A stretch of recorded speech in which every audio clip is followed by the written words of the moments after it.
Pendakwah Gus Miftah menyoroti aksi warganet yang menghujat anak pasangan selebriti Rizky Bilar dan Lesti Kejora, Muhammad Leslar Al-Fatih Bilar atau Baby L, di mana banyak warganet yang menyebut anak Rizky Bilar dan Lesti Kejora jelek.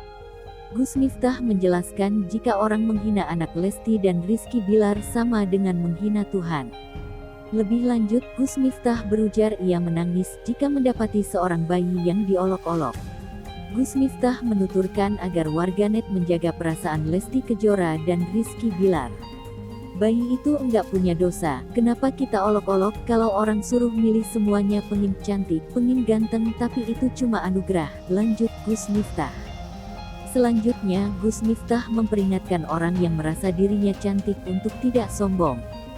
Namun jika ada orang yang merasa dirinya jelek tidak perlu berkecil hati. Gus Miftah menjelaskan bahwa semua itu titipan dari Tuhan.